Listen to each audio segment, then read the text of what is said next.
आप देख रहे हैं अनहोनी। तो चलिए बढ़ते हैं आज की इस कहानी की ओर। ये घटना आज से काफ़ी साल पुरानी है, जब मैंने काफ़ी मशक्क़त करके एक ऑटो लिया था। भले वो ऑटो सेकंड हैंड ज़रूर था, मगर मेरे लिए नए से कम नहीं था। उस समय मैं अपने गांव का पहला इंसान था जिसने ऑटो रिक्शा लिया था। पहले पहले तो मेरे गांव के लोग ऑटो में चढ़ने से डरते थे, लेकिन धीरे धीरे उनका भी डर खत्म हो गया। ऐसे ही काफ़ी दिन गुजर गए और अब मुझे अच्छा खासा भाड़ा भी मिलने लगा। ज़्यादातर मैं ऑटो को गांव के बस स्टॉप पर खड़ी करता, क्योंकि बस स्टॉप से ही मुझे ज़्यादा सवारी मिलती। ऑटो चलाकर अब मेरी अच्छी खासी कमाई भी होने लगी थी और मेरे घर की आर्थिक हालत भी काफ़ी सुधरने लगी थी। ठीक ऐसे ही एक दिन सुबह से छमछमाती बारिश के कारण रास्ते पर इंसान ना के बराबर दिख रहे थे, जिसका साफ साफ असर मेरे धंधे पर भी पड़ रहा था, क्योंकि आज मेरी कमाई बाकी दिनों से काफ़ी कम हुई थी। मगर मैं हार मानने वालों में से नहीं था। मैं बस स्टॉप के बाहर अपनी ऑटो लेकर किसी सवारी के इंतज़ार में डटा रहा। काफ़ी देर इंतज़ार करने के बाद जब मुझे कोई सवारी नहीं मिली, तो मैं निराश होकर घर की तरफ जाने की तैयारी करने लगा। तो उस समय वक्त शाम के 5:30 बजे का हो रहा था। अभी मैं ऑटो स्टार्ट करने ही वाला था कि तभी एक आदमी चलकर मेरे पास आया और मुझसे बोला, भाई साहब, भूतगढ़ गांव चलोगे? भूतगढ़ गांव दरअसल आज से काफ़ी सालों पहले उस गांव में भूत प्रेत काला जादू करने वाली डायनों का प्रकोप हुआ करता था, इसलिए उस गांव का नाम भूतगढ़ पड़ गया। लेकिन अब उस गांव के हालात पहले से काफ़ी बेहतर हैं, जिस पर मैंने कहा, भूतगढ़ गांव अभी चलूँगा, मगर 50 रुपये लगेंगे। इस पर उस आदमी ने कहा, भाई साहब, मेरे पास सिर्फ 40 रुपये ही हैं। 40 रुपये कम नहीं होते थे, और ऐसे भी सुबह से मेरी ठीक ठाक कमाई नहीं हुई थी, इसलिए मैं इस भाड़े को हाथ से जाने देना नहीं चाहता था। जिस पर मैंने उस आदमी को ऑटो में बैठने को कहा और उसके बैठते ही मैंने ऑटो को भगाना शुरू कर दिया।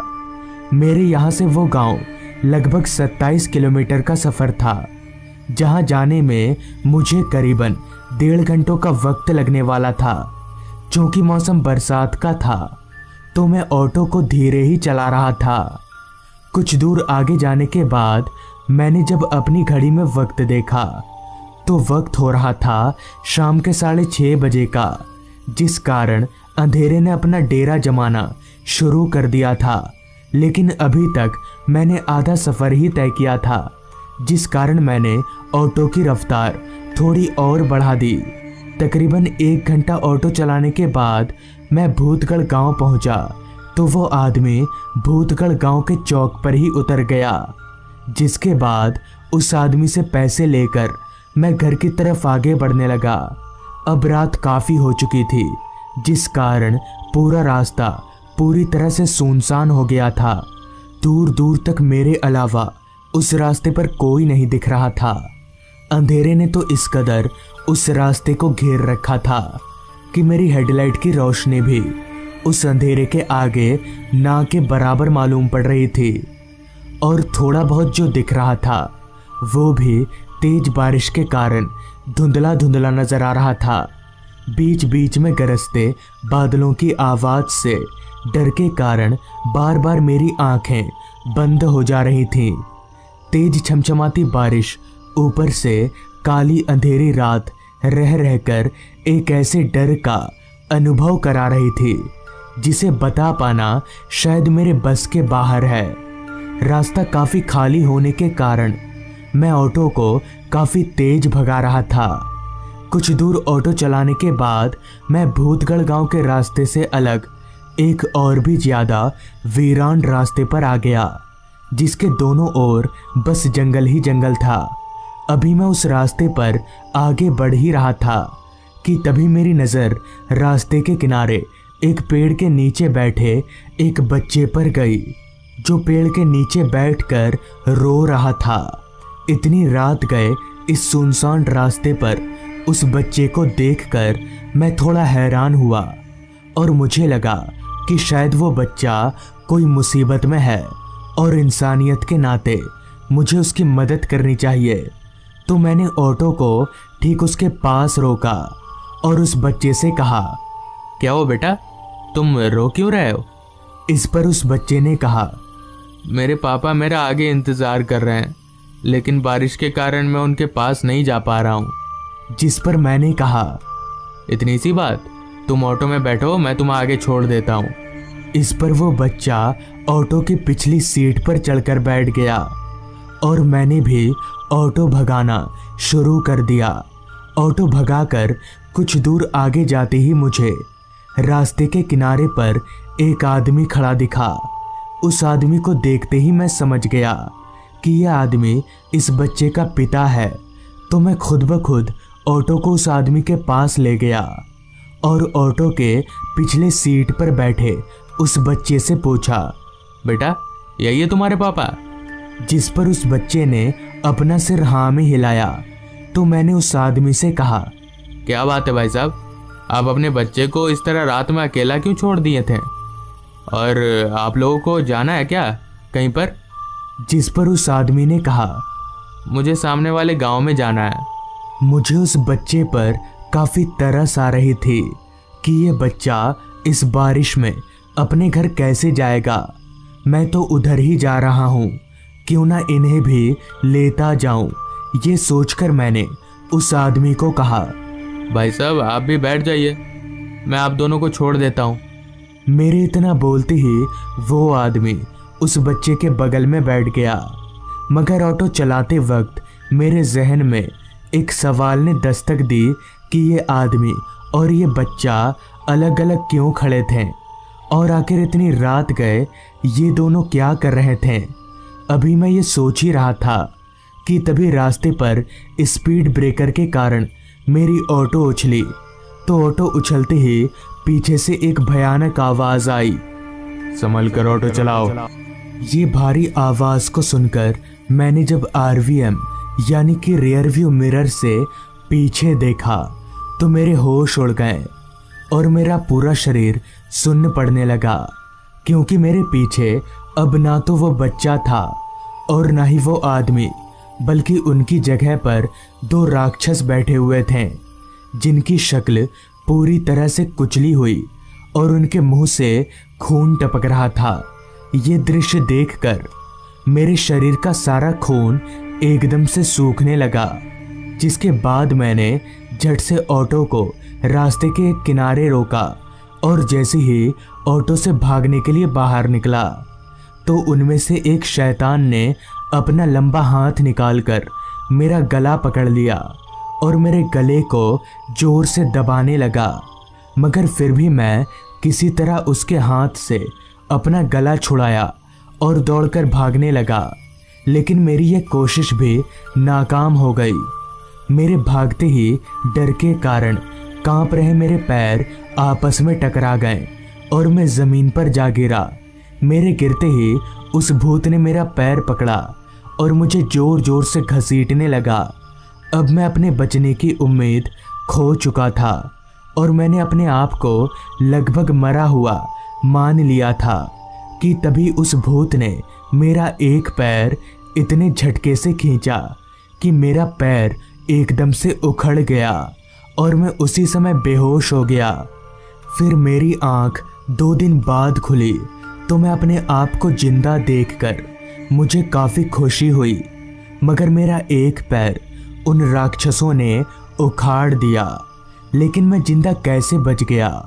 पूछने पर पता चला 2-3 लोग उसी रास्ते से गुजर रहे थे, तो उन्होंने देखा कि 2 राक्षस मेरे पैर को कच्चा चबा रहे थे। किसी तरह उन्होंने उन दोनों राक्षसों को भगाया और मुझे लेकर हॉस्पिटल पहुँचे। फिर उन राक्षसों के बारे में पूछने पर मुझे पता चला कि आज से कई साल पहले 2 भाई रात के वक्त उस रास्ते से गुजर रहे थे, तभी एक ट्रक उनको कुचलती हुई चली गई। तब से उनकी आत्मा उसी रास्ते पर भटकती है और अकेले पाकर लोगों को मार डालती है। तो दोस्तों, ये थी आज की कहानी।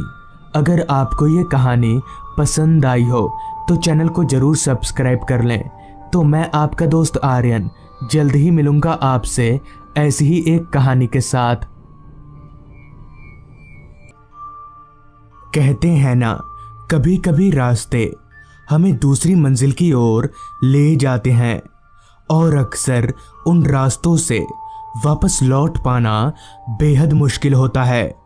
बंटी और सूरज घर वालों के लाख समझाने के बावजूद भी ट्रिप पर निकले थे। दोनों बहुत अच्छे दोस्त थे। बचपन से लेकर अभी तक एक के बिना दूसरे का गुजारा नहीं था। खैर, आने वाले खतरे से अनजान दोनों दोस्त आगे बढ़े जा रहे थे। रात काफ़ी हो चुकी थी और रास्ता जंगल का था। उनकी गाड़ी के अलावा दूर दूर तक और कोई गाड़ी नजर नहीं आ रही थी। सूरज कार चला रहा था और बंटी उसके बगल वाली सीट पर बैठकर बाहर घने अंधेरे को देख रहा था। तभी खिड़की से बाहर देखते हुए बंटी सूरज से बोला, कितना डरावना जंगल है यार, कार थोड़ा स्पीड में चला। इस पर सूरज बोला, डर क्यों रहा है तू? मैं हूं ना, कुछ नहीं होने दूंगा तुझे। इतना बोलकर एक दफा सूरज ने भी रास्ते के किनारे जंगलों को अच्छे से देखा तो सच में जंगल कुछ ज्यादा ही डरावने लग रहे थे। लिहाजा सूरज ने कार की रफ्तार बढ़ा दी। कार अपनी पूरी रफ्तार से रास्ते पर सरपट दौड़ रही थी। सूरज अभी कार चला ही रहा था कि तभी उसकी नज़र आसमान पर गई। मौसम ने अपना रुख बदल लिया था। थोड़ी देर पहले तक जिस आसमान में तारे टिमटिमा रहे थे, वहीं अब काले बादलों की गिरफ्त में था। वो दोनों दोस्त अभी बिगड़ते मौसम को देख ही रहे थे कि तभी रास्ते पर सरपट दौड़ती उनकी कार अचानक से बंद पड़ गई। कार को ऐसे बंद होता देख सूरज ने सही वक्त पर गाड़ी को रोड के एक साइड में कर लिया। सूरज ने गाड़ी रीस्टार्ट करने के लिए चाबी घुमाई, लेकिन कोई फायदा नहीं हुआ। जैसे कार किसी थके हुए शरीर की तरह बिस्तर में पड़ गई हो। जब चाबी घुमाने से भी बात नहीं बनी तो बंटी बोला, यार ये गाड़ी को क्या हो गया? अब भाई कहीं हमने घर वालों की बात ना मानकर गलती तो नहीं कर दी? इस पर सूरज ने जवाब दिया, क्या फालतू बात बोल रहा है तू? सिर्फ कार ही तो बंद पड़ी है, मैं बाहर निकल कर देखता हूँ। इतना बोलकर बाहर जाने के लिए सूरज ने अभी गाड़ी का दरवाजा खोला ही था। इतने में ही बहुत तेज बारिश शुरू हो गई। सूरज ने फट से गाड़ी का दरवाजा बंद कर लिया। कहीं ना कहीं अब वो दोनों फंस चुके थे। सूरज लगातार कार के अंदर से ही इंजन स्टार्ट करने के लिए कोशिश कर रहा था, मगर हर बार वो नाकाम साबित हो रहा था। बारिश अब और भी तेज हो चुकी थी। कार में बहुत वक्त गुजार लेने के बाद भी जब बारिश नहीं रुकी, तब सूरज कार के अंदर से एक बार बाहर के माहौल का जायजा लिया। हालांकि अंधेरा बहुत होने की वजह से कुछ भी साफ नहीं था, मगर बीच बीच में चमकती बिजली की रोशनी में सूरज ने देखा कि उससे कुछ ही दूरी पर एक पुराना सा घर है। उस घर को देखकर सूरज बंटी से बोला, यार वो देख, वहाँ एक घर है, चल जाकर देखते हैं, शायद कोई मदद मिल जाए। इस पर बंटी बोला, क्यों जाना है, कार में ही बैठते हैं ना, बारिश रुक जाएगी थोड़ी देर में। वैसे भी उस घर में जाना ठीक नहीं होगा। इस पर सूरज बोला, अभी तू पागल है क्या, जाकर देखते हैं। आखिरकार सूरज की जिद के आगे बंटी को झुकना ही पड़ा और वो दोनों कार से नीचे उतरकर भींगते भींगते उस पुराने से खंडर हो चुके घर की ओर दौड़ने लगे। उस घर के दरवाजे पर पहुंचकर बंटी ने दरवाज़ा पीटा, मगर ये क्या, बंटी के हाथ मारने से दरवाज़ा अपने आप ही खुल गया। शायद पहले से ही खुला हुआ होगा। ये सोचकर वो दोनों घर के अंदर दाखिल हो गए। सूरज ने 1-2 बार आवाज़ें भी लगाई, मगर उसकी आवाज़ के बदले ना कोई जवाब आया और ना ही कोई आदमी। तभी बंटी बोला, भाई लग रहा है यहाँ कोई नहीं रहता। जिस पर सूरज ने अपनी नज़रें दौड़ाकर उस घर को चारों तरफ से देखते हुए बंटी से कहा, लग तो ऐसा ही रहा है। चलो अच्छा है, आज रात यहीं रुकते हैं हम लोग। वैसे भी कार स्टार्ट नहीं हो रही और बारिश भी बहुत तेज है। हालांकि बंटी को इस घर में रुकने का ज़रा भी मन नहीं था, मगर दूसरा कोई चारा भी नहीं था। लिहाजा सबसे पहले उन दोनों ने एक कमरा ढूंढा और थोड़ा बहुत अपना कपड़ा सुखाने के बाद दोनों बिस्तर पर लेट गए। बारिश एक ही धुन में बरसे जा रही थी। वैसे तो कमरे में घना अंधेरा छाया हुआ था, मगर एक खिड़की खुली होने की वजह से बिजली चमकने की रोशनी बीच बीच में अंदर आ रही थी। सूरज सोने की बहुत कोशिश कर रहा था, मगर सो नहीं पा रहा था। पता नहीं क्यों बार बार सूरज को कुछ अजीब सा महसूस हो रहा था, जैसे उन दोनों के अलावा वहाँ कोई ना होकर भी है। और लाख कोशिशों के बावजूद भी जब सूरज की आंख नहीं लगी, तब वो बिस्तर पर से उठकर बैठा। उसने अपनी फ़ोन की फ्लैशलाइट जलाई तो बंटी सो चुका था। सूरज पलंग पर से नीचे उतरा और खिड़की के पास जाकर बाहर देखने लगा। चारों तरफ सिर्फ घना जंगल था। सूरज की कार बारिश में भीग रही थी। खिड़की पर खड़े खड़े सूरज अभी बाहर देख ही रहा था कि तभी उसके कानों में एक जोरदार आवाज़ ने दस्तक दिया, जैसे कोई किसी लकड़ी की चीज पर चोट कर रहा हो। आवाज़ सुनकर सूरज एकदम से चौंक गया, मगर ये देखना भी ज़रूरी था कि आखिर वो आवाज़ किस चीज़ की है। लिहाजा सूरज ने अपने फ़ोन की फ्लैशलाइट को आगे किया और अपने कमरे से बाहर निकलकर उस खटपट की आवाज़ का पीछा करने लगा। फिलहाल सूरज दूसरी मंजिल के गलियारे में था और वो आवाज़ भी शायद दूसरी मंजिल से ही आ रही थी। किसी कमरे में से आवाज़ का पीछा करते करते सूरज जब एक कमरे के पास पहुंचा तो वो आवाज़ और ज़्यादा तेज हो गई। सूरज समझ गया कि आवाज़ इसी कमरे में से आ रही है। वो झट से उस कमरे में घुस गया, मगर वो जैसे ही उस कमरे में दाखिल हुआ कि वो आवाज़ अचानक ही बंद हो गई। सूरज को बड़ा अजीब लगा। उसने कमरे में टॉर्च घुमाकर चारों तरफ देखा भी, मगर उसे ऐसा कुछ दिखा नहीं जिससे आवाज़ आए। लिहाजा सूरज उस कमरे से बाहर निकल गया, मगर जैसे ही उसने उस कमरे के बाहर कदम रखा वो आवाज़ फिर से शुरू हो गई। वो बेइंतहा घबरा गया।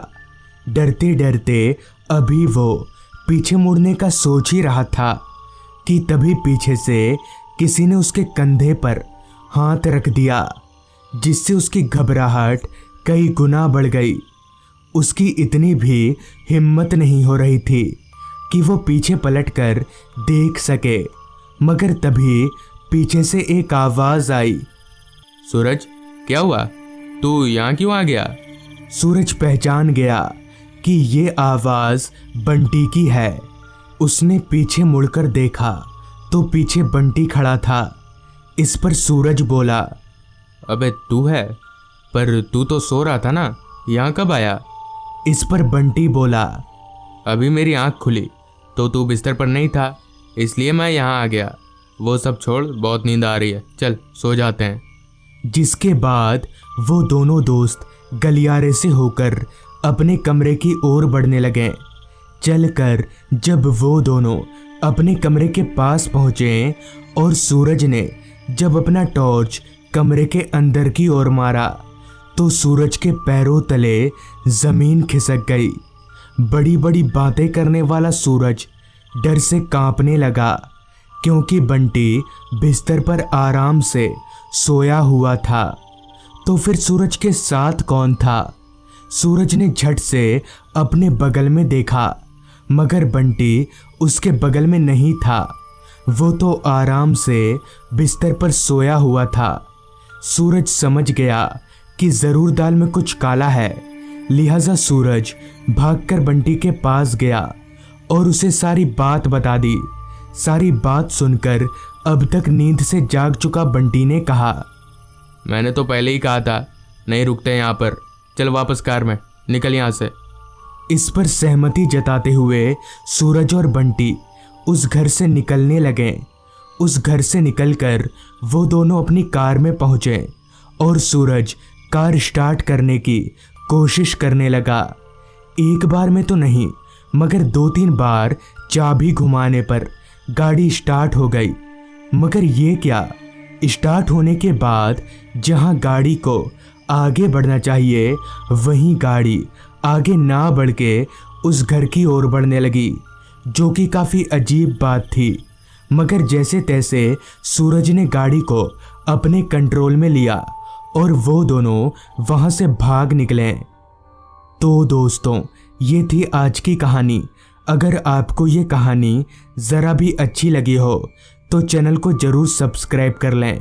तो मैं आपका दोस्त आर्यन जल्द ही मिलूँगा आपसे ऐसी ही एक कहानी के साथ।